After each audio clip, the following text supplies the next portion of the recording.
Halo semua, kembali lagi dengan gua Scar Killer. Jadi seperti biasa, ayo kita lanjutin untuk part ke-44 dari manhwa Renka Dragon Remake ini. Karena pasti kalian sudah tidak sabar untuk kelanjutannya. Sebelum kita mulai ke alur ceritanya, untuk kalian yang suka nonton gameplay game yang pernah gua mainin, bisa cek replaynya di playlist gua atau klik tautan yang muncul di atas. Dan supaya gua bisa terus buat video baru, maka jangan lupa like, share, dan subscribe. Sekalian juga nyalain loncengnya, biar kalian tidak ketinggalan video gua. Oke, kalau gitu jangan lama-lama lagi, mari kita mulai ke alur cerita part ke-44. Pertarungan skenario utama masih terus berlangsung, apalagi kini situasi semakin seru, karena Edward sang jenderal pemberontak telah muncul dan mengalahkan Guillermo dengan mudahnya. Kini player berikutnya yang akan menantang Red Boss skenario adalah Ali Boss. Ia pun telah sampai ke kastil bersama Tangi dan lanjut memanggil Edward yang sedang duduk di singgasananya. Edward pun mengakui keberanian Ali Boss yang berani menantangnya seorang diri. Ali Boss langsung dengan lantangnya memperkenalkan diri sebagai murid dari kenaik terhebat yakni Duke Lebron dan siap untuk memenggal kepala Edward. Karena perkenalannya diri yang super clingy dan over pede ini, alhasil ia diledek oleh Tangi. Tapi Ali Boss terpaksa melakukan hal ini karena ia mendapatkan informasi dari musuhnya. Edward pun memuji Lebron yang kini mempunyai murid, apalagi seorang petualang. Tapi sambil berdiri dari singgasananya dan mengeluarkan energi kekuatan yang luar biasa, ia juga berkata jika Ali Boss ini bodoh karena datang sendiri untuk melawannya. Melihat hal ini, Tangi tampak ketakutan dan mulai khawatir akan nasib dirinya dan juga masternya ini. Karena pertarungannya sepertinya akan dimulai. Ali Boss langsung menyuruh Tangi untuk bersembunyi dan berpesan agar selalu memberinya buff dan spell miliknya dari belakang. Ali Boss pun juga bersiap melakukan raidnya karena merasa ia tak bisa mendapatkan informasi apapun. Jadi ia terpaksa harus berusaha mempelajari pola serangan musuh sesering berjalannya waktu. Ali Boss pun mulai serangan sword key-nya ke arah Edward, dan Edward yang melihat teknik sword key milik Ali Boss akhirnya percaya jika Ali Boss memanglah murid Lebron. Tapi tanpa disangka, dengan kecepatan tinggi, Edward yang tadinya berada jauh di depan Ali Boss kini sudah berada selangkah di muka Ali Boss sambil berkata jika sebentar lagi murid Lebron ini akan kehilangan kepalanya. Untungnya Ali Boss bisa menghindar tepat waktu. Hal ini dikarenakan ia telah menemukan cincin epic yang sebelumnya ia dapatkan dan membuat statnya meningkat lebih cepat. Jika tidak, ia bisa berada dalam bahaya besar. Apalagi sebelumnya Edward bisa mengalahkan Guillermo dengan tangan kosong saat itu.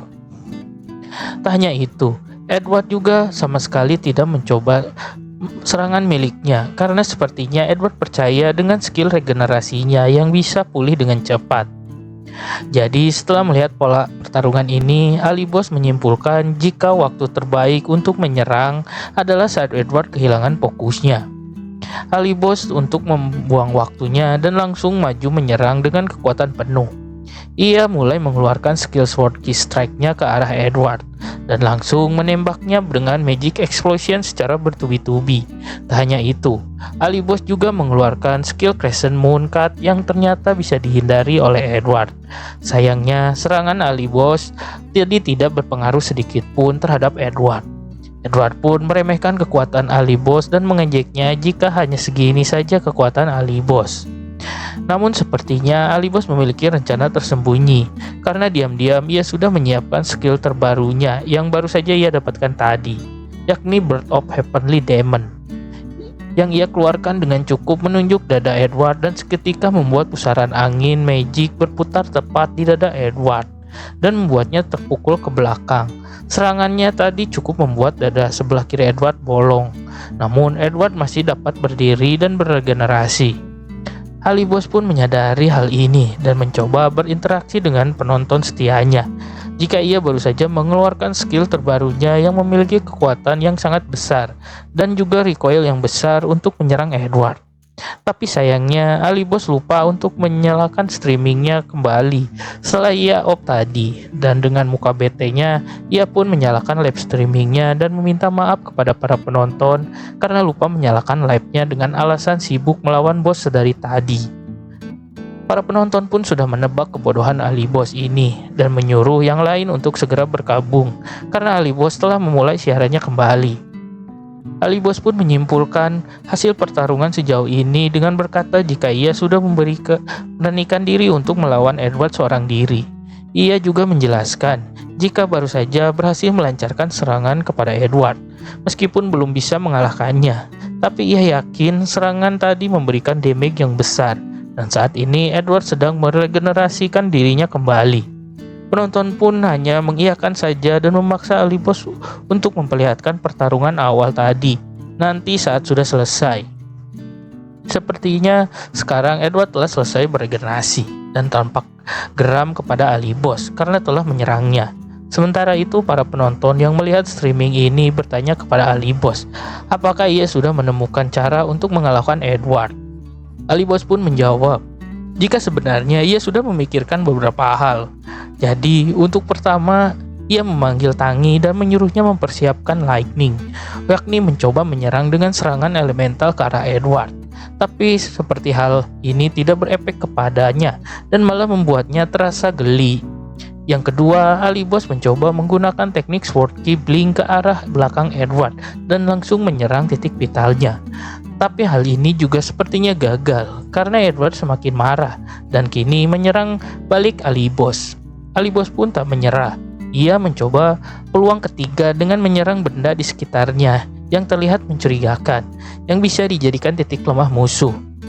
Namun sayangnya hal ini juga tak berefek apapun. Edward pun kembali meremehkan kekuatan Ali Bos dan memutuskan untuk segera mengakhiri pertarungan ini, yakni dengan membunuh Ali Bos secepatnya. Edward langsung mengeluarkan pedang fase keduanya yang cukup besar dan memiliki kekuatan yang luar biasa. Mereka berdua saling beradu pedang yang tentunya saja kekuatan Edward sangatlah besar sehingga membuat Ali Bos kewalahan. Apalagi aula senjata milik Edward berada di tingkatan yang berbeda dibandingkan musuh-musuh yang telah ia lawan sebelumnya. Ali Bos pun merasa jika ia tidak berhasil membunuh Edward sekarang, maka hal ini pasti akan menjadi kesempatan bagi guild lain untuk memenangkan skenario utama ini. Jadi ia berpikir dengan keras cara apa yang bisa ia lakukan untuk mengalahkan Edward saat ini. Dan seketika ia teringat suatu hal dan merasa apakah orang itu bisa membantunya. Ali Bos pun mencoba kesempatan ini dan memanggil Tangi untuk berubah dulu sambil mengelulur waktu selagi ia merencanakan sesuatu. Bisa dilihat, Tangi sepertinya sangat takut karena harus melawan Edward yang memiliki kekuatan di atasnya. Sementara itu, Ali Bos sibuk menghubungi seseorang yang bisa membantunya mengalahkan Edward. Ia menyesal karena melupakannya karena terlalu sering bertemu dengannya. Orang itu adalah Yongchan. Bagi Ali Bos atau Hyunwoo, Kyung Yongchan adalah segalanya karena Yongchan bisa jadi teman, keluarga yang selalu ada di saat suka dan duka, penyelamat dirinya dan membantu dirinya menjadi seorang player. Lalu Yongchan juga adalah tuan rumahnya yang mengizinkan makan dan tidur di rumahnya. Serta Yongchan adalah pahlawan baginya yang selalu siap dikala ia membutuhkan sesuatu. Tapi sepertinya hal ini tidak sama dengan apa yang dipikirkan oleh Yongchan, karena ia merasa dirinya adalah baby sister dari Hyunwoo. Dan benar saja, saat ini Yongchan dengan panik berlari sambil mengeluh, karena Hyunwoo masih sempat-sempatnya membuat dirinya membereskan kekacauan yang ia buat. Ternyata Ali Bos mengirimnya pesan jika saat ini ia sedang sekarat dan meminta bantuan dengan segera. Kembali ke pertarungan boss ride skenario. Tangi tampak kewalahan menahan serangan dari Edward dan mendesak Ali Bos untuk segera membantunya. Ali Bos pun akhirnya datang dan mereka sama-sama menyerang Edward. Mereka pun berhasil memukul mundur Ali Bos dengan combo tinju. Tapi hal ini sama sekali tak berpengaruh pada Edward. Malahan Edward bertanya sampai kapan Ali Bos membuang waktu dengan serangan ampas seperti ini. Sementara itu Tangi kembali mengecil karena waktu transformasinya telah habis. Ali Bos pun mulai panik karena serangannya sedari tadi tidak berpengaruh apapun. Jadi ia merasa Edward memiliki magic power unlimited. Namun sepertinya Edward juga merasa kekuatan Alibos cukup mumpuni karena ia telah berhasil menahan serangan yang ia lancarkan dari tadi. Di saat yang sama, Alibos langsung menyerang Edward dengan kedua kakinya karena Giant Strength miliknya telah aktif. Namun sayangnya, Edward berhasil menangkap kaki Alibos dan membantingnya ke sana kemari dengan barbar, lalu mencapakkan Alibos ke atas dan berencana menebas Alibos dengan pedangnya. Untungnya Alibos memiliki mantel loton seremonial yang membuatnya kebal selama 10 detik karena memiliki efek right palm. Edward pun tampak kesal karena Alibos bisa bertahan sejauh ini. Namun ia juga tak mempedulikan hal ini karena sebentar lagi ia akan membunuh Alibos. Apalagi dengan kondisinya sekarang, Alibos tidak dapat bergerak dengan bebas. Di saat keadaan semakin kacau dan para penonton mendoakan kekalahannya, Alibos tampak tersenyum karena bantuan yang ia nantikan datang tepat waktu. Yongchan akhirnya sampai ke titik koordinat dan mengatakan kepada seorang jika Alibos berada di belakang pintu itu. Namun orang itu sudah menghilang. Sementara itu di dalam, Edward kini bersiap menyerang Alibos dengan pedangnya. Untungnya di saat yang sama, seorang yang datang dan langsung memotong lengan Edward. Jadi sebelumnya Hyunwoo menghubungi Yongchan untuk menyampaikan pesannya kepada seseorang jika saat ini ia sedang melawan Edward sendirian. Ia berpikir jika satu-satunya orang yang dapat mengalahkan Edward adalah masternya sendiri, yakni Duke LeBron. LeBron pun akhirnya datang dan menyapa muridnya. Edward yang sedang beregenerasi tak menyangka jika liburan sampai harus ke sini bertemu dengannya. Melihat dua rival ini telah bertemu, Alibos pun langsung menyingkir dan membiarkan mereka bertarung satu sama lain. Mereka pun saling menyapa. Edward mengonfrontasi jika ia telah berhasil membunuh orang kepercayaan Alexander, maka ia akan langsung menuju ke Kaisaran untuk menyerang.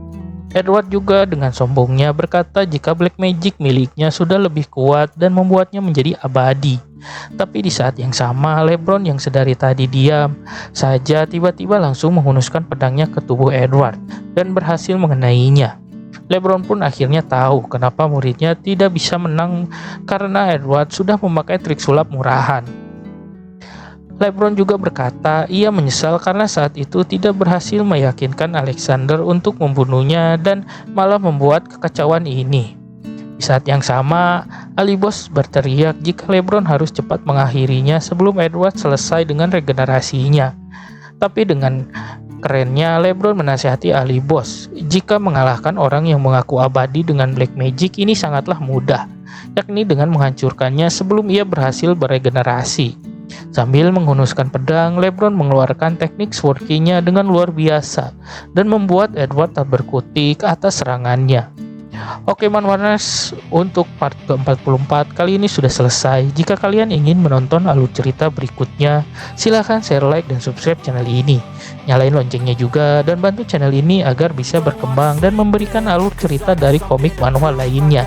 Jika Manhwaners ingin merequest komik manhwa seru untuk kita buatkan alur ceritanya, silahkan bisa komen dan berikan rekomendasi manhwa keren lainnya. Oke, sekian dulu, see you again di part selanjutnya.